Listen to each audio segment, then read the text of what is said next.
Keenam, di antara buah iman membebaskan diri dari segala pengaruh yang lain daripada Allah Ta'ala. Karena iman menghendaki akan pengakuan bahwa yang kuasa, yang menentukan, yang memberi manfaat atau mudarat, yang berbuat hanya Allah. Nah, jadi orang yang percaya lawan Allah sebagai satu-satunya Tuhan yang bisa ini itu, maka dia ketergantungan dengan selain Tuhan makin berkurang, hanya kepada Allah. Jadi orang yang imannya kuat tuh napa-napa Allah di nomor satu wakannya. Ya usaha tuh ada pengusaha, cuma kada di nomor satu wakannya ada usaha tuh. Allahnya yang diutamakannya. Nah, kita tuh kadang-kadang usaha nang behimet, maka disanggup nyata ke Tuhan. Nah, itu belik ngarannya itu. Orang ke Tuhan dulu.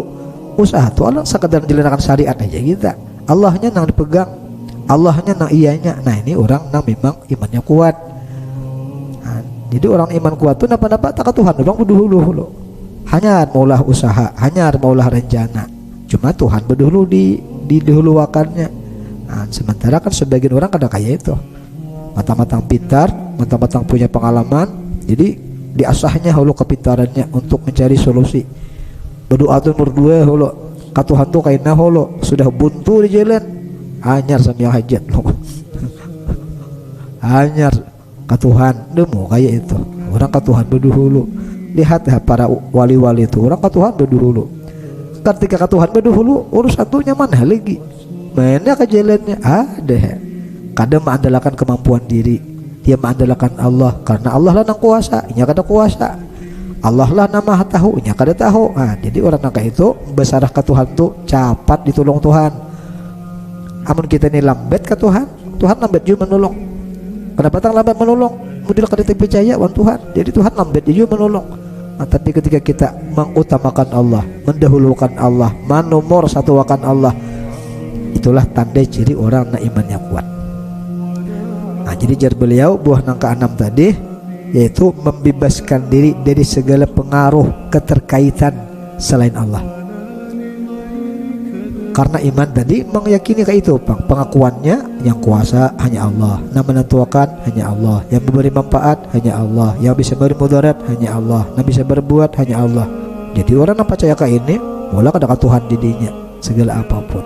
Bila maalang-alang percayanya ya lambat sama Tuhan tuh. Nah, coba mau ada kita sih masalah tuh belajar Tuhan didahulukan, ka Tuhan dibuka. Walaupun kita kada berucap hati ya main kan orang-orang marifat tuh kada pakai muntung, ada sebagian pakai hati ya mainnya. Apakah ada masalah? Allah nah diingatnya, Allah nah mengatur, Allah maha kuasa, bisa Allah menolong aku. Ada jalan. Nah, itu tanda orang yang beriman yang imannya telah membuahkan di hatinya seperti tadi. Allah Subhanahu wa taala firman Allah Subhanahu wa taala, qul la amliku li nafsi naf'an wala darran illa ma syaa Allah. Ini nabi kita oleh Allah dilajari. Kan pelajaran kepada nabi maknanya juga pelajaran kesan umat. Coba pahami. Jadi nabi kita disuruh Tuhan kayak ini, qul, katakan hai Muhammad. Bukan sekedar dimontong nih, sampai meresap ke hati. La amliku li nafsi naf'an wala darran. Tuhan menyuruh nabi kita kayak itu, mencapkan ke hati itu. Katakanlah hai Muhammad. Kenapa nabi kita disuruh mengata? Nabi kita disuruh mengata kayak ini, aku tidak memiliki untuk diriku manfaat dan tidak juga mudarat. Nabi kita disuruh Allah agar membulatkan keyakinan. Sehebat apapun kita, sepintar apapun kita, sepengalaman apapun kita, camkan aku ada di sini apa-apa. Aku tidak memiliki untuk diriku manfaat, kada bisa, mudarat kada bisa, illa masya Allah, kecuali yang dikehendaki oleh Allah. Nah ini nang nabi kita disuruh, dan nabi kita maka itu hidup sini. Tuhan harus yang pertama, dan akhirnya kan berhasil. Walaupun lika-liku perjalanan hidup sini panjang, tapi ujungnya berhasil karena beliau mengandalkan Allah, bukan mengandalkan kehebatan sendiri. Nah, memang itu ajaran Allah kepada Nabi. Nah, tentunya ini juga ajaran Allah kesan umat sidin.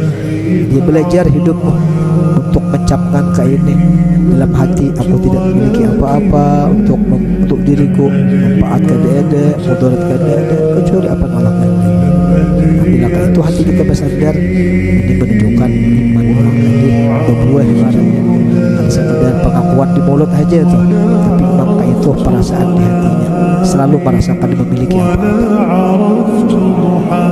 Dan bila kita tuh kada memiliki apa-apa, hati kita kada punya perasaan milik apa-apa, nah ketika hati kosong kayak itu, maka Allah akan mengisi macam-macam.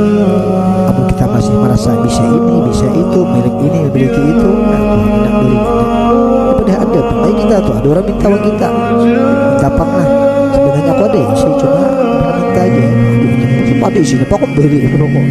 Coba pak kasih yang mandi di si apa-apa, bapak dah di si apa-apa, tergugah hati kita, bentuk kan orang tadi memang mengakunya kada punya apa-apa, tapi mau pada ada isi ada isi itu, lu nak minta nak butang, ya kita ada isi tanah, jual tanah, butang aku, apa ada isi tanah apa, anak butang sudah jual sekali. Nah, namun kita bantuan kayak itu tuh juga ada di siapa apa, nah maka cepat diberi Tuhan.